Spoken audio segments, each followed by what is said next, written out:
Bom dia, pessoal, tudo bom? Bom dia. Bom, vamos lá, vamos começar aqui o nosso pódio resultado de janeiro, tentando acertar aqui a câmera, aí, para todo mundo ver. Boa. Então vamos lá. Bom, de novo a gente está aqui para prestar contas do mês, né? Eu vou falar um pouco e vou tocar alguns assuntos que depois o Elson sempre desenvolve melhor aqui, a parte macro, o externo, o juro, enfim, tudo isso eu acho que ele vai abordar bem. É, Acho que a gente teve aqui em janeiro uma continuidade, né, ou foi um movimento inteiro com a realização em janeiro, né? O mercado andou bem em novembro e dezembro, todo mundo lembra. Realizou um pouco em janeiro, tivemos alguns motivos para isso. Mas acho que o principal foi juro lá fora, né? Acabou andando até metade do mês, depois voltou um pouco, mas essa é uma coisa que o Elson vai falar melhor. E, evidentemente, como a gente tem falado aqui nos últimos meses, é o que vai dominar o nosso mercado, né? Então, o que tem dominado e vai continuar dominando. Então, acho que é o principal preço aí do mundo, né? O juro americano, e a gente vai sofrer um pouco aí em janeiro por conta disso. A China continua muito fraca, né? Não é por outro motivo que a gente não tem praticamente alocação em commodities, a não ser petróleo. A gente tem visto lá os esforços do governo para melhorar a parte de housing, mas não tem surtido efeito. Acho que tem um problema muito grande ali com a saúde dessas incorporadoras, e lá tem diferente daqui do Brasil, né, que você tem o patrimônio de afetação.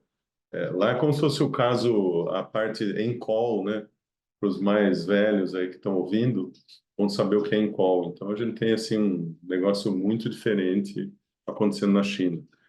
É, Então, acho que assim, do nosso lado aqui, acho que de fatores externos foram esses. Doméstico não teve muita coisa acontecendo, né? Acho que o governo estava de férias e volta agora. Acho que a gente vai continuar vendo aí toda essa agenda arrecadatória e que foi, assim, teve muita coisa que impactou, né, coisas que a gente tinha na carteira ano passado, em especial varejo. Acho que essa parte das subvenções vieram muito pesadas, não só nesse varejo, né? A gente pega outras empresas que a gente acompanha de outros setores também sofrem com isso. Tem ainda a JCP pela frente.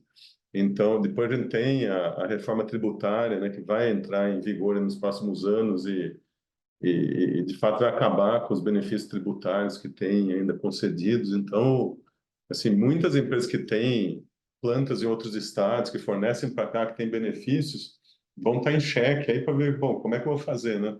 Mantenho planta lá, eu trago para cá, enfim, trago mais próximo dos centros consumidores.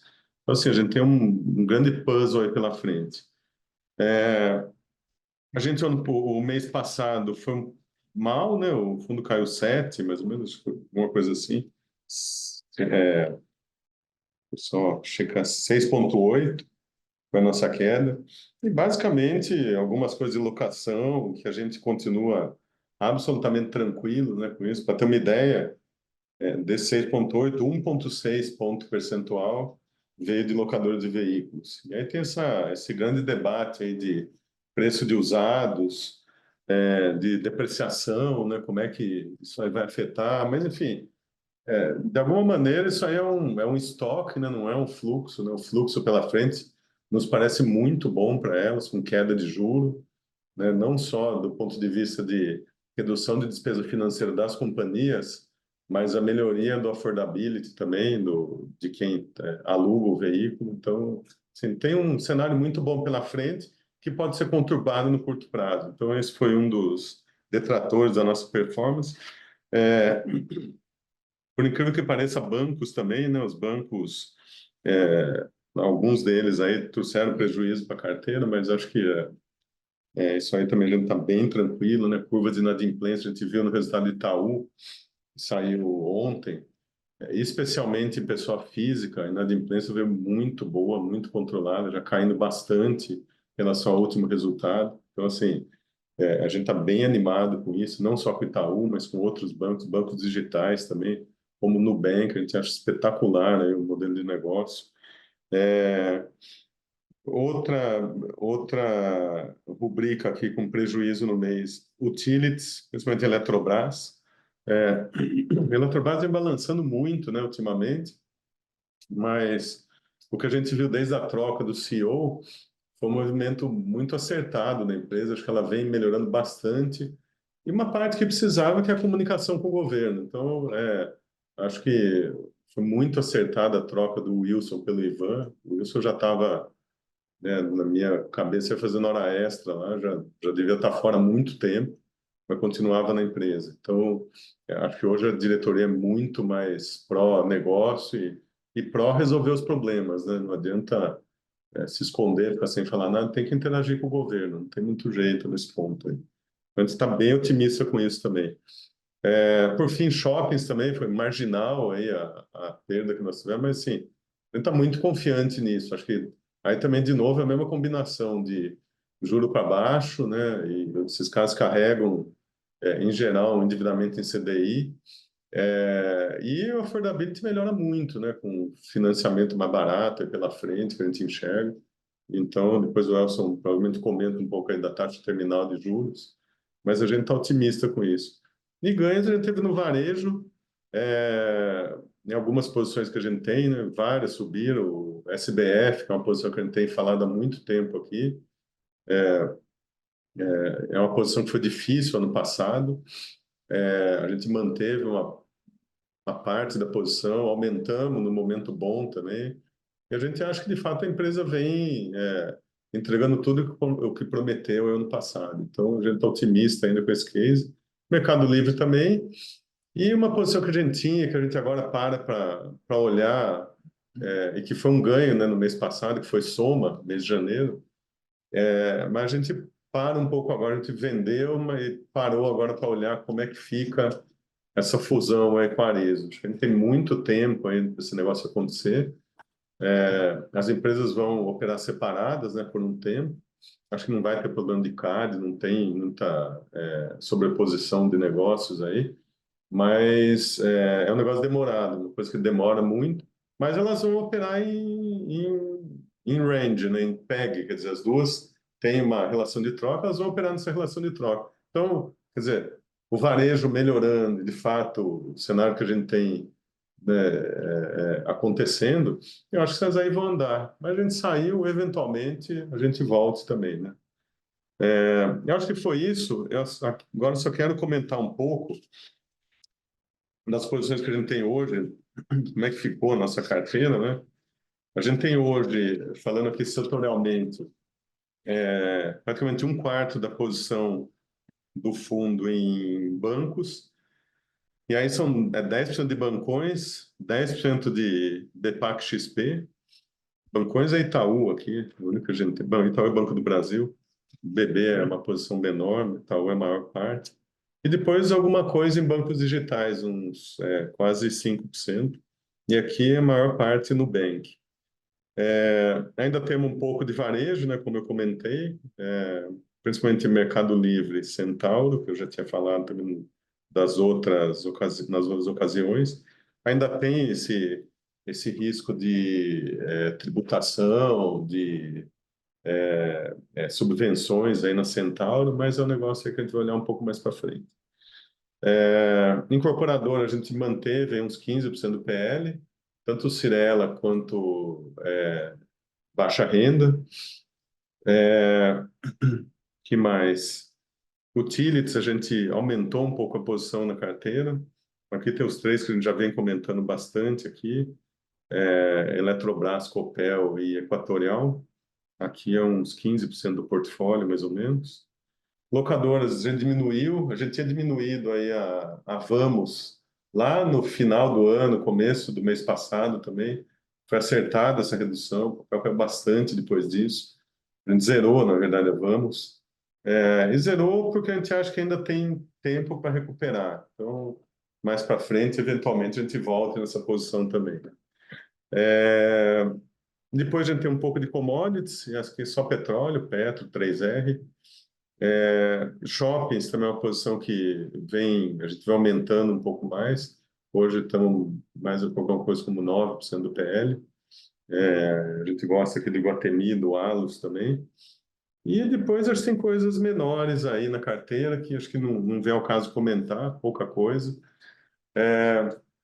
Posição de hedge, né? O mês passado, num dado momento, o mercado começou a piorar, a gente fez uma posição de put, de small e de índice. Uns 2 dias atrás a gente zerou a posição de put e de small, ficamos só com índice. É uma posição, essas posições não deram dinheiro, mas assim, reduziram bem a vol do fundo. Acho que ajudou bastante. E se tivesse um movimento mais agudo, certamente iria ajudar bastante a gente na cota. Então a gente fez por precaução. Quando a gente viu que o cenário melhorou um pouquinho mais, a gente saiu dessa posição. A gente encerrou o mês com uns 80 e poucos de net comprado. Hoje já estamos com 90, mais perto de 98, por conta da zeragem dessa put de small. Pessoal, acho que é isso. Aqui eu vou passar para o Elcio e ficou aqui para as perguntas. Boa, obrigado. Bom dia, pessoal. Ah, vamos lá. Então, só para um pouco chovendo molhado, porque a gente está contando essa história há algum tempo, mas qual que é o framework que a gente está enxergando para as economias e aí para os mercados, né? Acho que assim, o pano de fundo aqui é recuperação dos ativos pelo ciclo de desinflação que a gente está vendo no Brasil e no mundo. Então, o Brasil ficou uma história meio chata, que a gente, no fundo, é meio passageiro, um beta alto nas histórias domésticas, bota beta nisso, mas a gente é muito passageiro da história global. Mas o grosso da história nossa aqui, a gente percebe isso nesses últimos 4 meses, com mais clareza, é uma história clara de queda de juros ou perspectiva de queda de juros para a US provocada pela queda da inflação. Eu acho que essa história permanece sólida, vou falar um pouco sobre isso. Nesse processo todo, é um processo longo, a gente vai ter vários meses. O mercado pode balançar, algumas coisas vão para preço antes, outras depois. O que a gente viu, eu acho que em janeiro, em dezembro, dezembro para janeiro, era um mercado que tinha andado muito forte, muito na precificação de queda de juros na curva americana, isso foi puxando todos os outros mercados, perspectiva de melhora de liquidez. E aí, eu acho que a gente, o mercado brasileiro realocou, tudo andou bastante entre outubro, novembro e dezembro. Mas a gente tem uma perspectiva aqui para continuar melhorando, e aí o grosso da melhora acho que tem que ser a precificação de múltiplos. Os múltiplos no Brasil estão muito amassados, a equity risk premium muito alto para o momento do ciclo, mas essas coisas vêm de acordo com o fluxo. A gente não consegue fazer um call muito específico de fluxo. E a gente percebe, é verdade, que alguns papéis estão muito voláteis, a depender do que a gente vê de fluxo ou não. Acho que eu consigo dizer que essa é uma história muito positiva nos próximos 6 meses, mas um mês a mês, semana a semana, é muito mais difícil. Como é que a gente tem feito para navegar nesse ambiente? Acho que a gente tem que estar comprado, porque é uma história de médio e longo prazo, o prazo padrões brasileiros, né? 1 ano, 1 ano e meio. Bastante positiva, volta de si.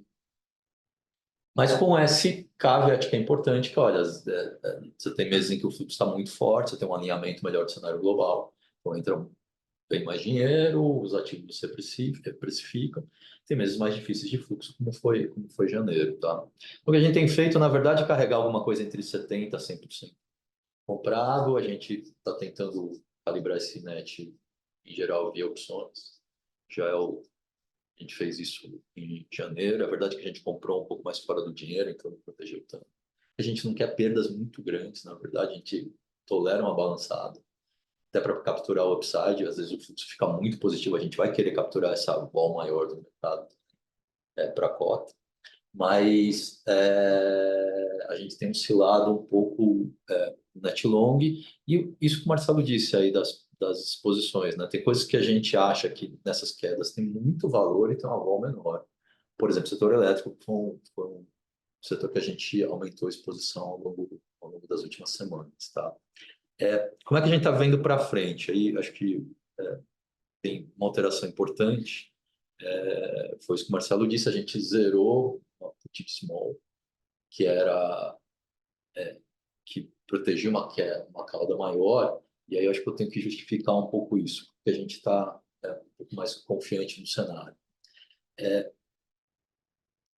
Eu acho que, assim, de novo, difícil antecipar como é que vem o fluxo, mas eu acho que a gente tem que olhar um pouco aí para as assimetrias, onde que está o risco e como é que a gente consegue se posicionar. Até final do ano passado, entrando em janeiro, eu acho que o principal risco que a gente tinha na mesa e ainda permanece é o risco de atividade mais forte. Tá? Se você olhar, a gente teve um PIB muito forte no terceiro tri nos Estados Unidos, 5%, 5 e pouquinho. Esse negócio caiu para níveis mais de longo prazo, 2 que era que quer, no quarto tri. E agora, no começo do ano, e desde dezembro, a gente já tinha sinais de que a atividade estava mais puxada. Tá? Não acho que isso é muito estrutural. A demanda americana é muito dominada pelo consumo, e o consumo tem oscilado, mas com uma base elevada, porque o mercado de trabalho está bem, dois, os caras estão mais ricos e poupados. Então, assim, é difícil você trazer esse consumo tão para baixo. Mas o que você consegue perceber é que nos últimos meses o consumo veio crescendo muito mais do que a renda disponível. Então, significa que se você não aumentar a renda disponível, parece pouco provável que você vai conseguir manter taxas tão elevadas de consumo. Tá? E para aumentar a renda disponível, eu acho que o canal mais óbvio, que é onde a gente tem que olhar, é menos riqueza. Isso tudo é importante, mas assim, para espectros de renda muito mais altos que consomem menos, né? A gente tem que olhar o mercado de trabalho.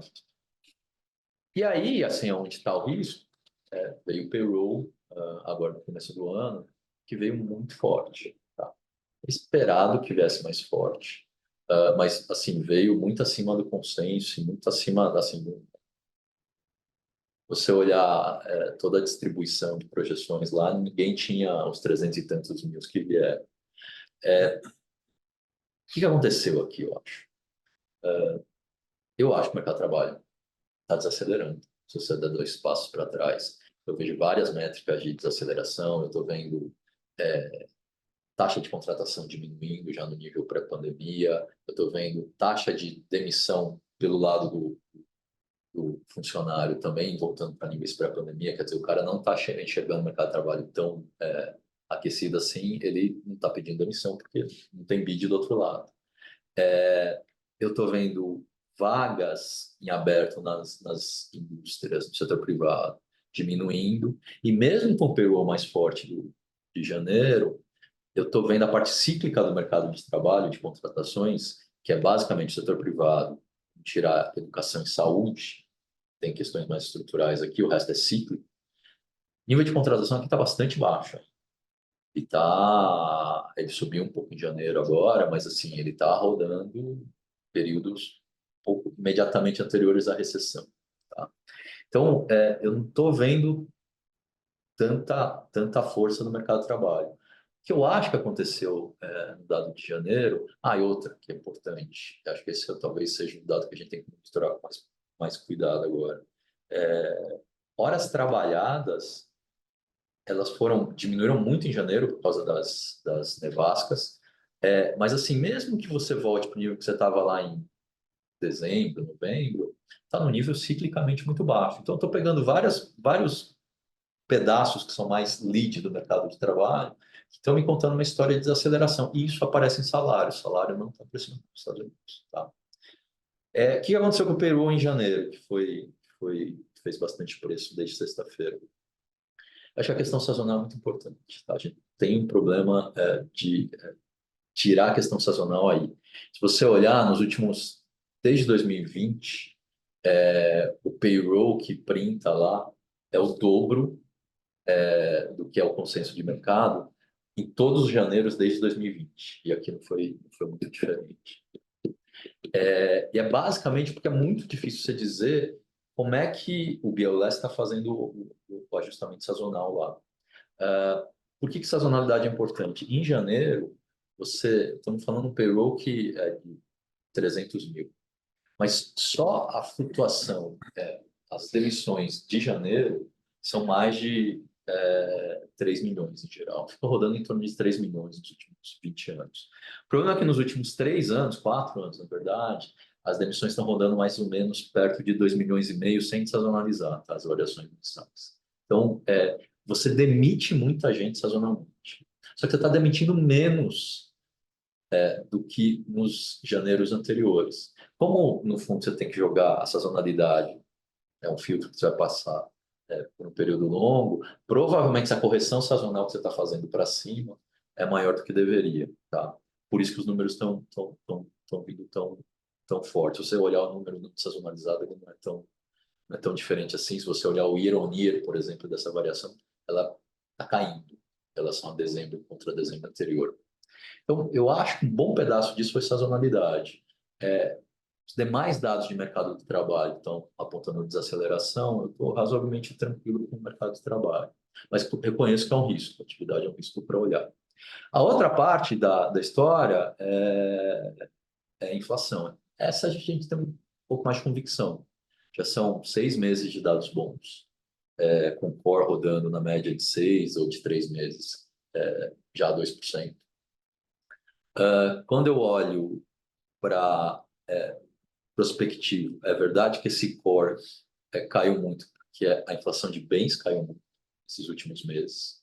Ela está rodando no core de bens alguma coisa perto de 2, 2,5% normalizado. Esse negócio pré-pandemia rodava em queda também, mas alguma coisa mais perto de 1,5% anualizado de queda. Eu acho que esse negócio vai continuar muito negativo e vai convergindo gradativamente para esse 1,5% de queda. Vai continuar negativo porque o Marcelo mencionou aqui, passando, mas tem um lugar que está exportando desinflação de bens, que é a China. Tem uma insuficiência clara de demanda lá.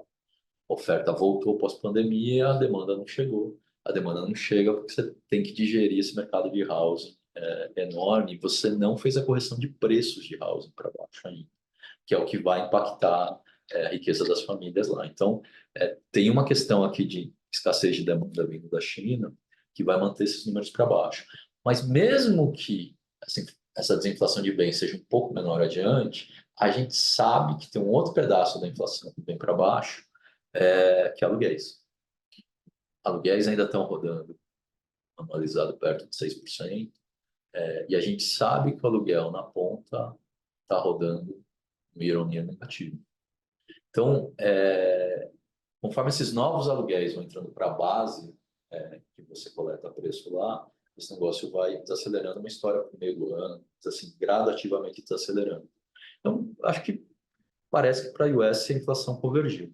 Tá? O mix vai mudar ao longo do tempo, mas parece que para a US a inflação convergiu se tiver certo em relação ao mercado de trabalho. Se você mantiver uma inflação, na verdade, os últimos 3, 6 meses, essa inflação rodou abaixo do 0,2 ao mês. Tem alguma questão sazonal aqui que vai fazer com que essa inflação rode entre 0,2 e 0,25, estou falando do Core PCI, nos próximos meses. Se você rodar 0,25, uma projeção me parece boa, daqui até março, o PCI Core anual vai estar em 2,4%. 2,4% era o que o Fed estava esperando para esse PCI Core no final do ano. Então, a inflação está caindo bem mais rápido que o Fed, inclusive, está esperando. Tá? Cada mês eles vão ter que atualizar isso. Na minha cabeça, se você tiver com 2,4, ainda que não seja a melhor medida de juro real, mas é inevitável que você vai olhar para o que você está fazendo de Fed Funds e tirar esse juro e essa inflação tão mais baixa, teu juro real ex post não é a melhor medida, mas acho que é um jeito importante de ver quando a inflação está caindo rapidamente, começa a vir para 3%. O Fed, mesmo quando ele faz as projeções, a gente olha desse jeito porque a gente consegue comparar com as projeções do Fed, mesmo nos piores momentos de inflação, que ele sabia que tinha que dar uma porrada gigantesca no juro real, ele não botou isso acima de 2,5. Tá? Faz as projeções e vai montando o cenário. Então, o juro real está ficando mais contracionista do que o Fed projetava até recentemente. Eles vão ter que se mexer. Tá? E aí, acho que é importante, aí vamos falar da simetria um pouco mais positiva, por que a gente zerou as puts, porque a gente está comprado, e todos esses cases, muitos desses cases que tem uma história de queda de juros e com fluxo, uma hora ele vem, de recomposição de múltiplos. Acho que são os dois grandes drivers que a gente tem que ter hoje, olhando top-down. Da onde vem a simetria? Acho que a simetria vem muito do discurso do Fed. Aí o Powell disse na semana passada, é engraçado porque para a imprensa foi uma coisa meio... Powell foi mais foco porque ele fez um downplay do corte de março, é verdade, ele fez mesmo. A curva ajustou, ainda mais com esse payroll, hoje março é 30% de chance. Maio, que é onde está o nosso call já há algum tempo, virou alguma coisa perto de 2/3, 60%, 70% de chance, acho que é justo. Mas quando você olha o que ele vinha falando, como é que ele estava olhando os riscos? Ele não botou peso em atividade, a gente não tinha o payroll, mas já tinha os dados de atividade mais fortes. Ele falou que ele gostava desses dados, ele não via atividade acelerando e botando pressão inflacionária. O que era definitivo para eles, para começar o corte, era um pouco mais dos dados bons. Não precisa nem ser no mesmo nível, mas tem que ser tão bons quanto os últimos 2, 3 meses. Mas ainda dados bons nos próximos meses de inflação. Ele botou o foco completamente em inflação. Tirou o peso de atividade para a decisão de timing de cortes. Eu acho que lá em março, abril, quando a inflação, o core anualizado, core 12 meses vai estar rodando entre 2,4, 2,3, já está madura a decisão. Ele tem falado nisso, falou na entrevista no fim de semana também, que olha, eles não vão esperar a inflação chegar a 2 para começar os cortes, mas isso é erro, porque você tem lags na política monetária. Então, a minha impressão é que eles estão caminhando para isso, e quando o Powell fala isso, tem uma simetria. Aí compara um pouco o nosso cenário. O que eu disse? Eu disse que o risco está em atividade e a gente tem mais convicção com a inflação. O Powell está dizendo que olha para a inflação, atividade eu estou menos preocupado. Então, a simetria, os preços botaram para um cenário já bem mais realista na parte curta da curva. Tem todo o upside das histórias que eu te falei, correção de múltiplos e tudo mais. Eu acho que a simetria ficou mais positiva agora para esse curto prazo. Não acho que a reunião de março está morta, assim, é difícil eles cortarem juros lá, mas se a inflação vier caindo, em março eles já vão deixar claro que em maio provavelmente vem alguma coisa aí. E devem anunciar também uma reversão de quantitative tightening. Então, assim, não acho que a reunião de março é morta, acho que vai vir em maio, acho que tem uma simetria de reação no policy e nossos cenários apontam para o lado bom dessa simetria. Por isso que a gente voltou a tá mais comprado e a não ser que a gente tenha alguma coisa muito diferente vindo do Fed, eu acho que faz sentido estar comprado esperando esse momento aí de corte de juros que vai consolidando o cenário, aí tem fluxo e tudo mais, aí vai ficando mais fácil fazer o call para 6 meses, tá? É isso, pessoal. Vocês têm perguntas aí? Bom, vamos lá. A primeira pergunta aqui qual o percentual do fundo hoje em varejo brasileiro? Temos alguma posição no mercado externo? O percentual em varejo é pequeno hoje, alguma coisa como 5% varejo brasileiro. Se considerar mercado livre, a gente vai para 10%. Mercado externo, nós temos uma posição em índice lá fora que dá uns 4% do PL. Só isso. Acho que foram as únicas perguntas. Isso aí, a única, né?